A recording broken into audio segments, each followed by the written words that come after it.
When I left for basic training, I still believed that family meant something. Maybe not in a postcard perfect kind of way, but in a bare minimum, show up when it counts sort of way. I knew my parents weren't the warmest. My mom was always busy with real problems, and my dad treated emotions like they were contagious. But I still thought they cared. Even if they didn't say it. Even if they rarely showed it. I was wrong. It started 3 months into my first deployment overseas. We were stationed in Kuwait, rotating in and out of desert patrols, baking in 110-degree sun with barely functional Wi-Fi. One night, I finally got online long enough to check my emails, expecting maybe a message from my mom or a forwarded holiday chain letter from an aunt I hadn't spoken to since middle school. Instead, I had an email from my neighbor back home.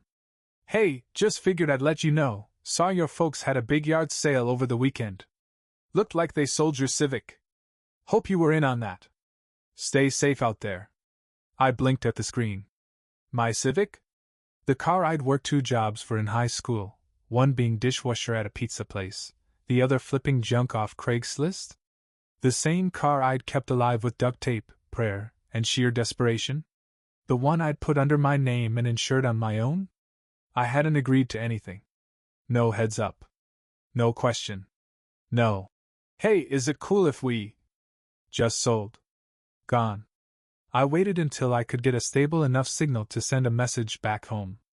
Kept it polite, short even. Something like, "Hey Mom, heard about the car. Just wondering what happened?" Her response, days later, was just as short, like I'd asked what was for dinner, not why they'd sold my car while I was overseas. "Oh honey, your brother's car broke down. We figured you wouldn't need yours for a while. It made sense to help him out." That was it. No apology.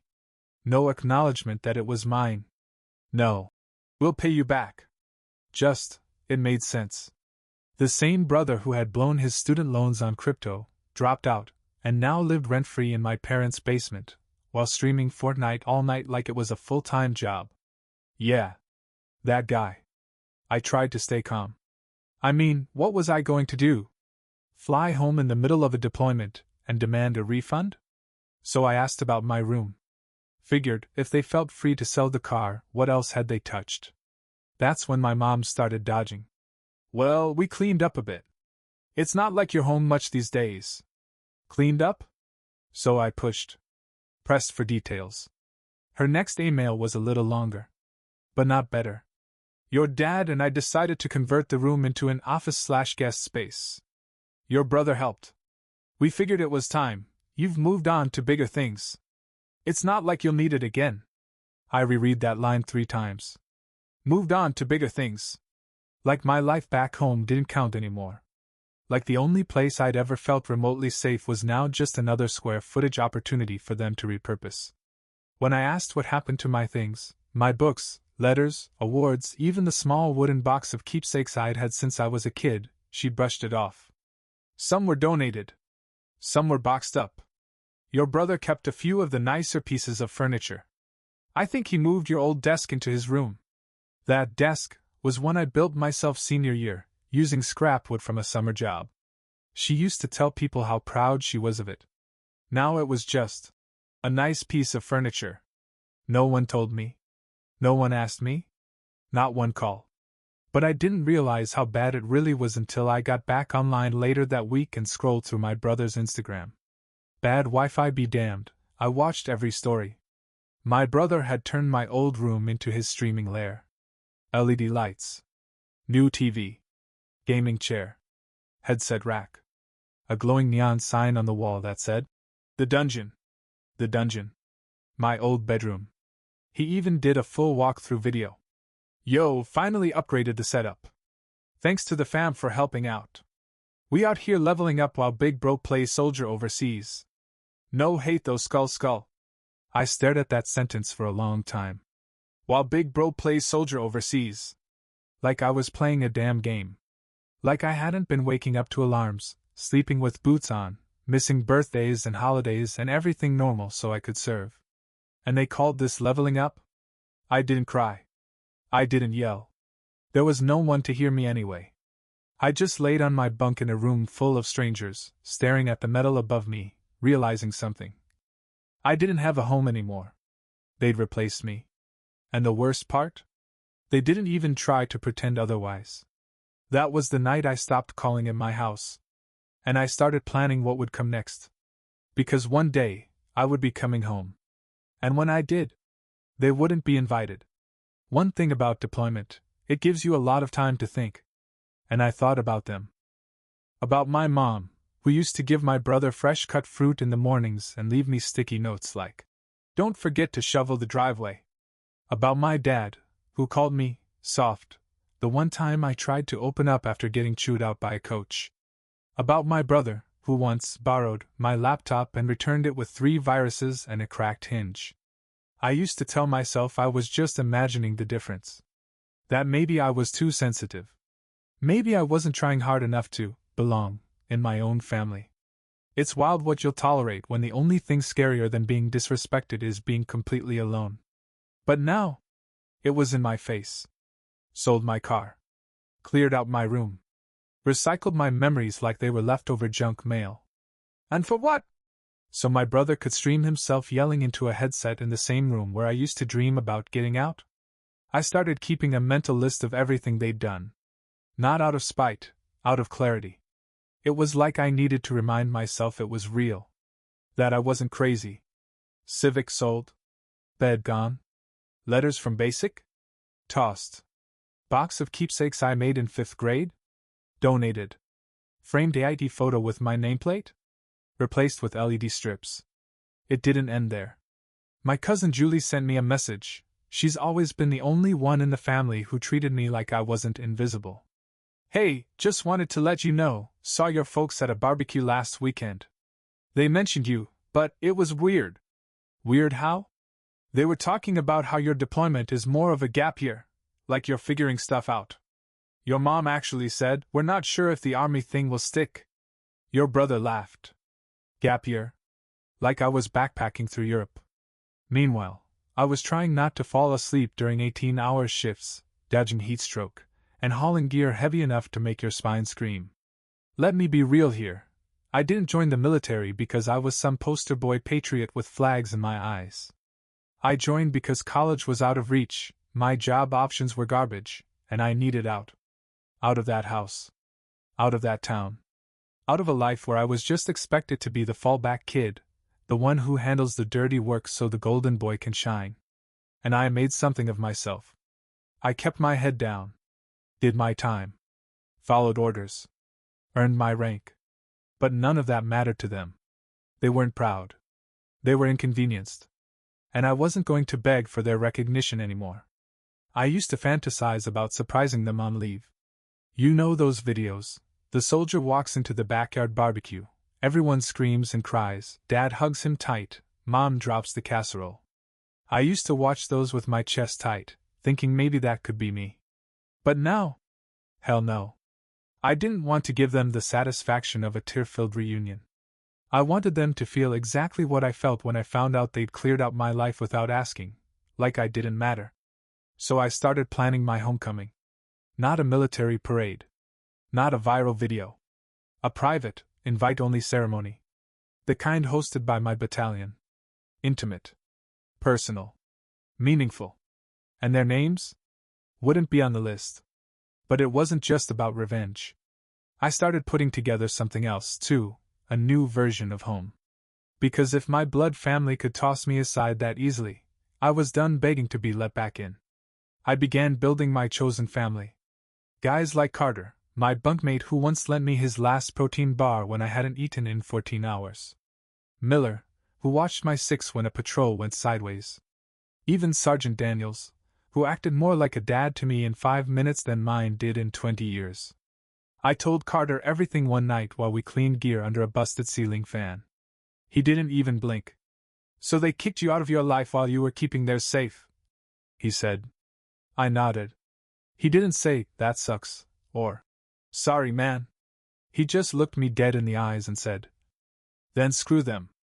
They don't deserve front row to your comeback story." That sentence stuck with me for months. I started saving. Planning. Writing down the names of everyone who would be invited. The friends who mailed me care packages. The neighbor who watched my dog while I trained. The church volunteer who sent handwritten letters to every deployed member of our town. They'd be there. My family? They'd find out the same way I found out about my car. From someone else. The thing about being forgotten is that you stop waiting for people to remember you. After a while, I stopped checking my email for anything from home. I muted the group chat with my family entirely, not that they messaged much. The only notifications I got were from my mom posting Facebook updates like, "So proud of our boys. My youngest is killing it on Twitch." Not a single word about me. But fine. I wasn't part of their story anymore. So I started writing my own. It began small. While others played cards or scrolled through their phones during downtime, I sat on my bunk scribbling names. Not the ones who left me behind, the ones who showed up. There was Carter, of course. Jackson from my squad, who gave me his last dry pair of socks during a storm that turned our tents into swimming pools. An older guy, Staff Sergeant O'Connor, who barely spoke but handed me a copy of the things they carried when he noticed I'd been quiet for a week. People who didn't owe me anything, but treated me like I mattered. I decided they were my family now. I made a list of who I'd invite to my homecoming. My friend Maria from high school, who always asked how I was doing and actually waited for the answer. Coach Herrera, who once told me I had more discipline than half his team, even if I couldn't afford the cleats. Mrs. Beltran, my old history teacher, who'd stayed after class more than once just to check in when she noticed my eyes were heavy and my homework was late. All the people who saw me when my own parents didn't. They'd be there. And my parents? Nope. I didn't plan some grand revenge scheme.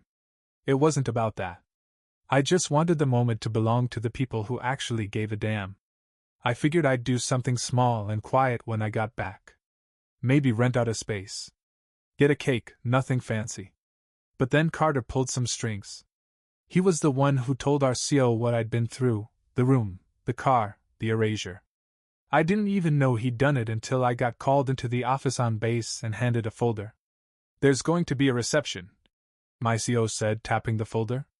"Private, invitation only. You've earned it." Inside was a simple itinerary and a stack of guest invitation cards. My name was printed in bold across the top. No military pomp. Just a small ceremony hosted by a few officers and squad mates. Speeches. Food. A chance to speak. My story. My way. I smiled for the first time in weeks. And then I got to work. I wrote out every invitation by hand. Took my time. Not just names, but why each person mattered to me. I mailed them from base with tracking numbers. Double-checked addresses. Sent a few with little notes tucked inside, things like, "Thanks for believing in me when it felt like no one else did." I didn't tell my family. Not yet. But I knew they'd hear about it. Small town. Big gossip. Meanwhile, my brother was still posting from my old room, now fully transformed into a streaming den complete with a fake plaque on the door that read, "CEO of Gaming." His captions got dumber every time. "Grinding hard while the world sleeps. Can't stop greatness." I couldn't make this stuff up if I tried. And yet, according to my mom's latest Facebook post, he was the one. Holding down the fort. While I was away. Holding down what? The PlayStation? Every now and then, I'd still get messages from extended family, uncles, cousins, people who barely knew me but wanted to say thanks or send prayers. It felt good. Genuine. The kind of support I thought I'd get from the people closest to me. But from my parents? Radio silence. Until about a month before I was scheduled to return. That's when I got a message from my dad. One line. No greeting. "When's your flight home?" I stared at it for a full minute before typing 3 words. "Don't worry about it." He read it and didn't reply. Then came a message from my mom, a few days later. "We've been thinking about doing something for when you get back. Just the family. Maybe a dinner? Let us know when you land." Dinner. After they gutted my room, sold my car, and rebranded me as the family's Wandering One. I didn't respond. Instead, I added their names to a list I had started weeks ago. Not the guest list, the blocked list. No calls. No texts. No photos. Not for them. If they wanted a front row seat to my homecoming, they should have saved me a seat at the table before they turned it into a storage desk for my brother's gaming mouse. They'd made their choices. Now it was my turn. I didn't expect silence to be so loud. After I ignored my parents' invitation for a small family dinner, things went quiet again. Not just quiet, calculated. Like they were trying to figure out whether I was bluffing. I wasn't. I kept prepping for the ceremony, ticking off names from the guest list like mission objectives. Every night, after my shift, I'd cross another one off. Coach Herrera confirmed. Maria texted back. Mrs. Beltran sent a handwritten RSVP that nearly made me cry. These weren't people showing up out of obligation. They were showing up because they cared. A week later, the cracks began to show. My cousin Julie messaged me again. Your mom asked me if I'd heard anything about your plans when you come home. I think they know something's up. Of course they did. This was a small town. Someone was bound to mention the reception eventually. Julie said my mom had gotten a little weird at Sunday dinner, casually dropping things like, I hope he remembers we're his family too. And, it would break my heart if he didn't let us celebrate him. Julie didn't know what to say. I told her she didn't have to say anything. She wasn't the problem. Still, I knew it was coming. And sure enough, a few days later, I got an email from my mom. Long, rambling, and soaked in guilt-tripping syrup. I just don't understand why you're being so distant. We've supported you the best way we knew how. You've always been so independent.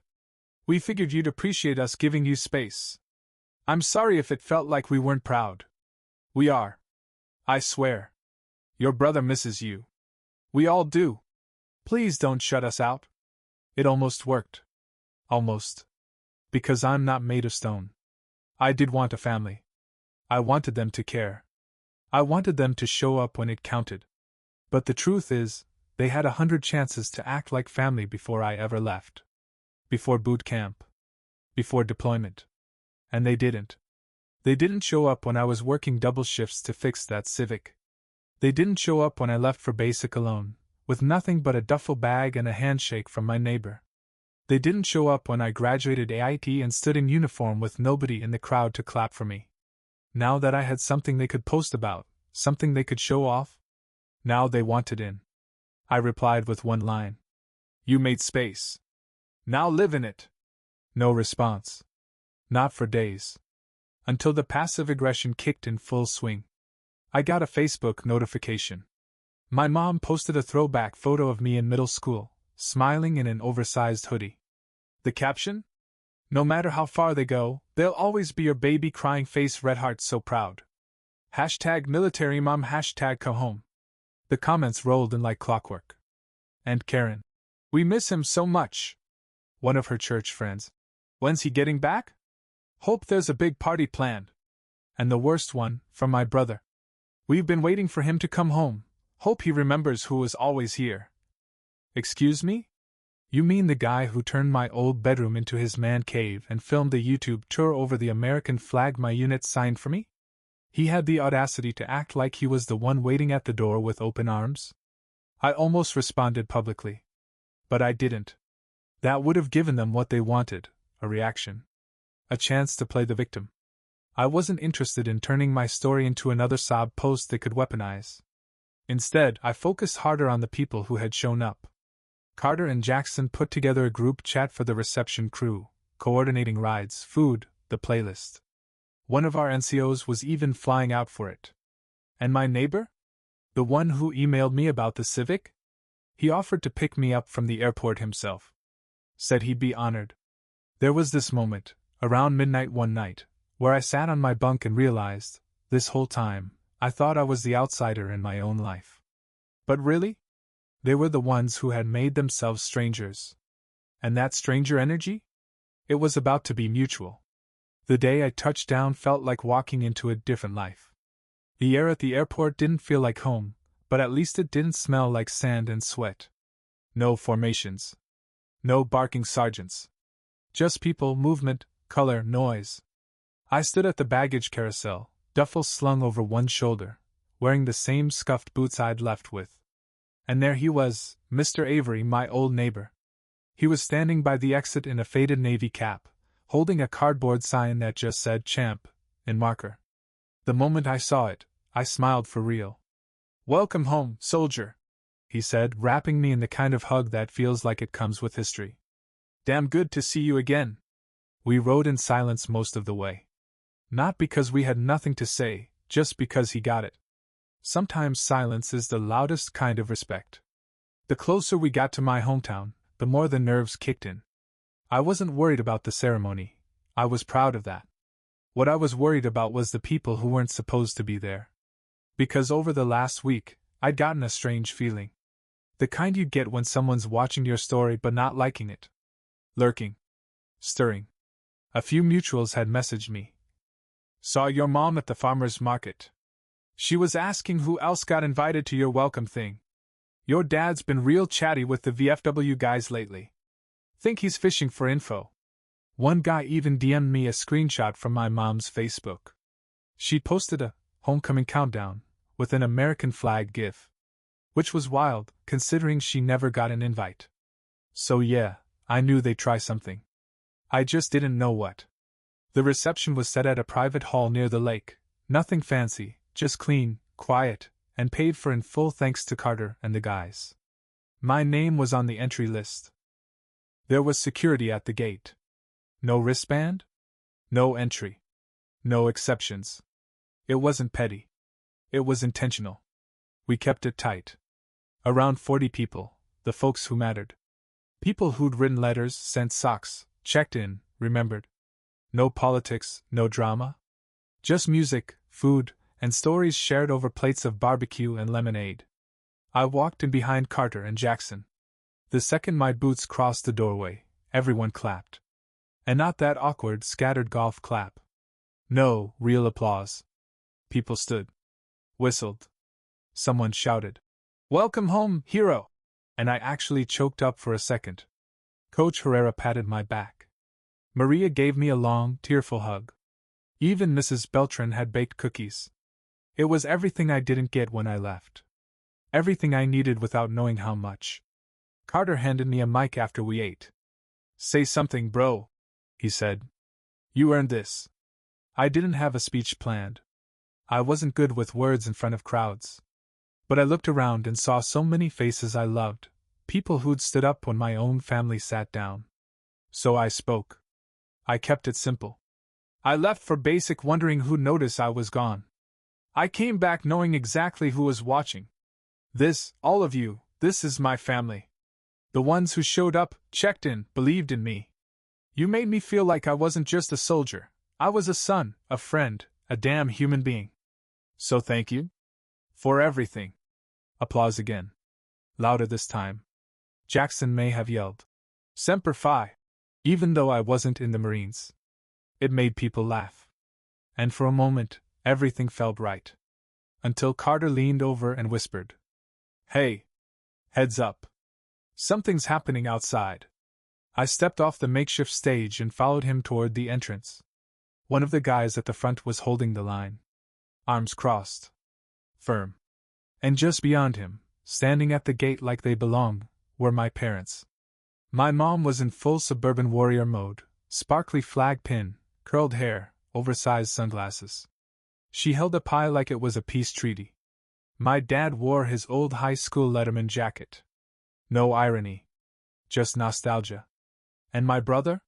Standing behind them, wearing a shirt that said, "Proud Army Family." I nearly laughed. They hadn't been invited. But they showed up anyway. There's a specific kind of calm that comes right before you lose your patience. That's what I felt when I saw them, my parents and my brother, standing at the gate like they hadn't been explicitly left off the list. Like they belong. Like this whole ceremony was incomplete without them.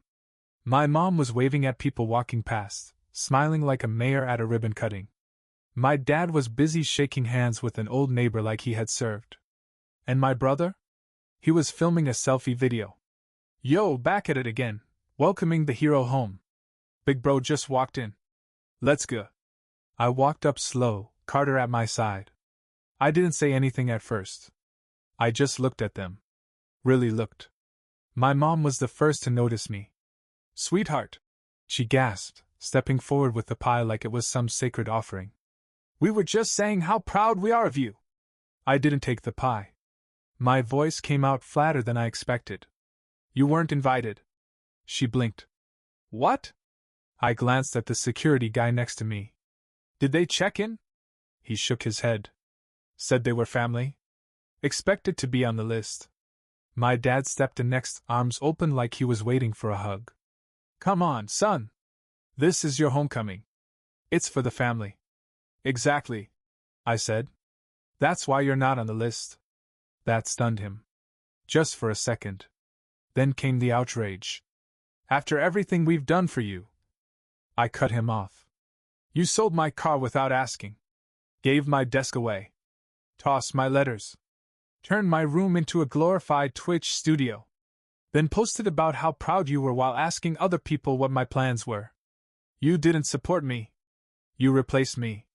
My brother lowered his phone, suddenly quiet. My mom's eyes welled up. We didn't know how to help, she whispered. No, I said. You didn't care enough to try. That stung more than I thought it would, saying it out loud. But once it was out, I didn't take it back. I'm not here for your guilt. I'm not here for a Facebook post or a performative pie or a hashtag. This isn't your story to hijack. My mom reached for me. We just wanted to say we love you. That we're proud. I stepped back. You love the version of me you can show off. Not the one you ignored when he was 16 and sleeping in the car he bought himself. Not the one who left for basic with no one waving goodbye. Silence. Even the people nearby had stopped to watch now. My dad finally snapped. You're embarrassing us. I laughed. Cold. You embarrass yourselves the second you walked into my ceremony uninvited. My brother finally spoke. Dude, just chill. This whole thing's dramatic. I mean, you're back. That's what matters, right? I looked at him and saw red. You turned my bedroom into a gaming cave. You mocked my deployment online. You called it playing soldier. So no, we're not chilling. You can go live stream your apology if you want content that bad. He said nothing. Neither did they. Eventually, the security guy cleared his throat. You want me to escort them off?